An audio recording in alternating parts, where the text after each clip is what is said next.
আজকের হিসাবটা মিলতেছে না, কে বুঝলাম না। ভাই আসসালামু আলাইকুম, ভালো আছেন? ওয়ালাইকুম সালাম রনি, কেমন আছো তুমি? আলহামদুলিল্লাহ ভাই, ভালো আছি। মুন্না কোথায়? মুন্নাকে তো দেখতেছি না। আরে মুন্না তো দুপুরে খাবার খেতে গেছে। যাই হোক, তোমাকে অনেকদিন পরে আমি দেখলাম। কোথায় আছো এখন তুমি? চাকরি পাইছি তো ভাই, এই জন্য এলাকায় আসতে পারি না। আলহামদুলিল্লাহ রনি, ভালো তো। তো রনি কোথায় চাকরি পাইছো? ভাই ওষুধ ফ্যাক্টরির কাজ করি তো, মাসে 10,000 টাকা বেতন। আপনার কাছে একটা কাজে আসছিলাম। ও আচ্ছা, তো বলো কি কাজের জন্য আসছো আমার কাছে? ভাই কিছু ওষুধ আনছিলাম, আপনি কি রাখবেন? ও আচ্ছা, তাহলে তুমি সেলম্যান হিসেবে কোম্পানিতে কাজ করতেছো? দেখি তো ওষুধ। ভাই অনেক কম দামে পাচ্ছেন, আপনি নিলে আপনার লাভ হবে। আচ্ছা রনি, আমি দেখতেছি, দাঁড়াও। আরে এগুলো আমি কি দেখতেছি? আরে ভাই দি চেক করতেছে। কি ব্যাপার রনি, এইসব ওষুধের তো ডেট নাই।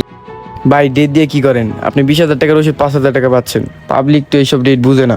রনি চুপ থাকো, ওষুধ নাও। তোমার কি পাগল হয়ে গেছো? তুমি কি চাও তোমার জন্য আমার এই ব্যবসায় মানুষ খারাপ আমাকে বলুক? আরে ভাই পাবলিক তো বোকা, পাবলিক তো ডেট বুঝে না। এই জায়গায় তো আপনার অনেক টাকা লাভ হচ্ছে, তাই না? আপনি রাখেন ভাই, আপনার লাভ হবে। শুধু শুধু রাগ করতেছেন। চুপ থাকো রনি, তোমাকে আমি ছোট ভাই হিসেবে আদর করি, তুমি এখানে থাকো, ঠিক আছে? বেশি বুঝবা না, ঠিক আছে? এই নাও তোমার ওষুধ নিয়ে তুমি এখনই চলে যাও। ভাই আপনি ভুল বুঝতেছেন আমাকে। যাও তো। থাক চলে যাই, অন্য সময় আসমনে। কি অবস্থা, এই বয়সে মানুষ ঠকানি শিখে গেছে। যাই হোক, হিসাবটা আগে করে নি। ভাইয়া আমি খাওয়া দাওয়া করে এসেছি, তুমি যাও খেয়ে এসো, আমি ফার্মেসিতে বসছি। আচ্ছা মুন্না, তাহলে থাক, আমি কটা খাই আসি। আর ভালো মতো বেচাকেনা করিস। আচ্ছা তাড়াতাড়ি যাও। যাই তাড়াতাড়ি যাই, অনেক ক্ষুধা লাগছে, সকাল থেকেই না খেয়ে আসি।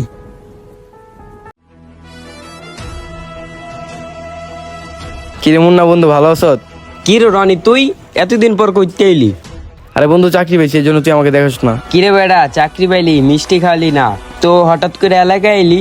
না বন্ধু, এলাকায় না, তোর কাছে আসছিলাম একটা কাজের জন্য। আচ্ছা কি কাজ বল? বন্ধু একটা অফার আছে, 20,000 টাকার মাল 5,000 টাকা পাবি, কিনবি নাকি?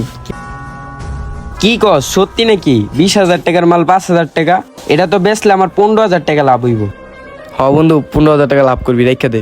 কিন্তু বড় বাইরে কি কমো আমি? আরে বেটা কবি কোম্পানি লোক দিয়ে গেছে, হ্যাঁ বুঝবো না আমি জায়গা তাইলে। আচ্ছা বন্ধু যা, অ্যাডভান্স কিন্তু আমি তোরে পরে দিব। আচ্ছা তুই দিস, তোর হাতে টাকা হলে দিস। যাক, ওকে বুকে বানায় মালগুলো দিয়ে গেলাম।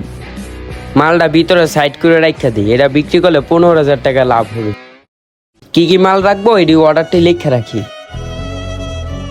ভাইয়া এসেছো তুমি? হ্যাঁ এসেছি। কি ব্যাপার, বেচাকেনা কয়টা কহিল? ভাইয়া বেশি লোক আসেনি, আবার একটা কোম্পানি এসে কয়েকটা মাল দিয়ে গেছে। ও আচ্ছা তাই, দেখি তো। আরে কোন কোম্পানির মাল এটা? ভাই এটা নতুন কোম্পানির মাল। ও আচ্ছা তাই, ভালো করে দেখি।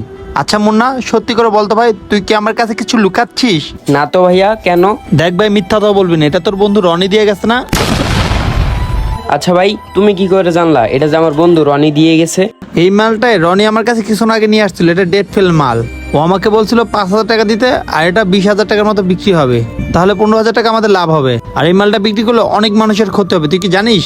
আচ্ছা ভাই আমি তো এত কিছু বুঝি নাই, ও আমারে যেভাবে বুঝাইছে আমি সেভাবেই বুঝছি।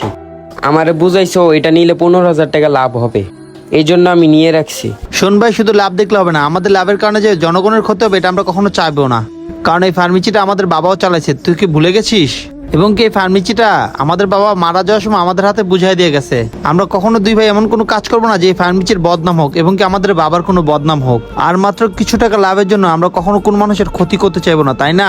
আসলে ভাইয়া তুমি ঠিকই বলছো, আর আমি এত কিছু ভেবে দেখিনি। শোন ভাই, আজকে তোর ভুলের কারণে এই ওষুধগুলো যদি আমরা বাইরে বিক্রি করতাম না, কোনো মানুষ যদি কিনে খাইতো না, সে অসুস্থ হয়ে যেত। পরবর্তীতে আমাদের এই ফার্মেসির অনেক বড় বড় বদনাম হতো এবং কি আমাদের কাস্টমার হতো এবং আমাদের লাভের জায়গায় অনেক লসও হতো। তাই এইসব ভুল কখনো করবি না, আর করার চেষ্টাও করবি না। তো যাচাই বাছাই না করে কখনো কোনো ডেট ফেল ওষুধ দিবি না, ঠিক আছে? যা, এটা তোর বন্ধু আসলে তোর বন্ধুকে দিয়ে দিবি। আচ্ছা ভাইয়া ঠিক আছে, ওরা এখনো কোনো আমি অ্যাডভান্স টাকা দিই নেই, ও আসলে ওর মাল ওকে দিয়ে দিব। মুন্না, আমার মনে হয় ওকে ফেরত দেওয়ার থেকে এই ওষুধগুলো পুরাই ফেলা দরকার, তা নাহলে ও এই ওষুধগুলো অন্য জায়গায় বিক্রি করার চেষ্টা করতে পারে।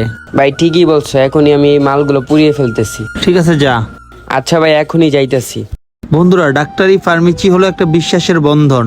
এই বিশ্বাসের অমর্যাদা কারোর সাথে করবেন না। কিছু টাকা লাভের জন্য কখনো কারো ক্ষতি করবেন না। এই ভিডিওটা ভালো লাগলে লাইক শেয়ার কমেন্টস করবেন। ধন্যবাদ সবাইকে ভিডিওটা দেখার জন্য। নতুন কেউ থাকলে অবশ্যই আমাদের ফলো করবেন।